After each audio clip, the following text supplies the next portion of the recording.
Karong adlaw gisaulog sa simbahan ang talagsaon nga misteryo sa solemnidad sa lawas ug dugo sa atong Ginoong Jesucristo. Itawag ni sa karan og Corpus Christi. Talagsaon kini nga piyesta kay dili halayo sa atong inadlaw-adlaw nga pagkinabuhi.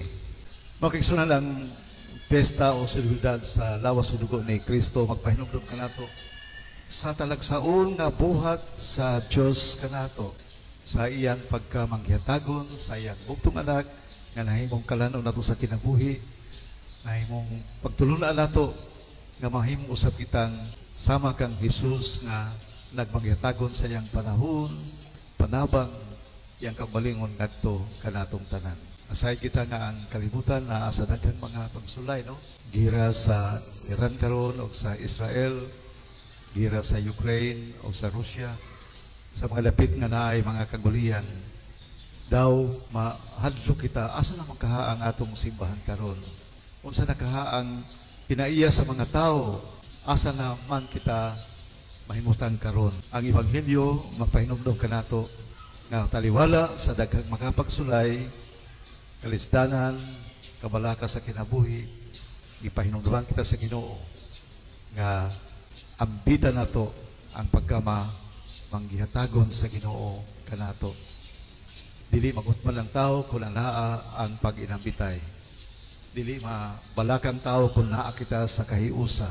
Dili mabalakang tao kung ang kalinaw ang atong gipabarug. Musangtot sa kahiusa kung kita mangandoy kanunay sa kalinaw sa Ginoo.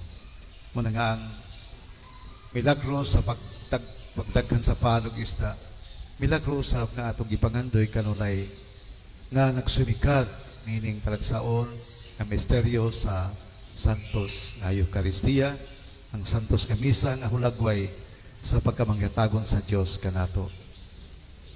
Gihagit kita makaigsunan nga ang tinuod nga pagkinabuhi sa kalibutan mao day ang pagkamangyatagon sa atong panahon, mangyatagon sa atong panabang, mangyatagon sa atong bahandi, makita o dili makita. Pinaginiini atong giuhi pag-usap ang pagkamanghihatagon sa Dios. Manghinaot kita nga ang Santos nga Eucharistia, ang piyesta sa Ginoo karong adlaw, mahimo sa piyesta nato sa pagkamanghihatagon sa Dios kanato o sa atong pagkamanghihatagon ngadto sa uban.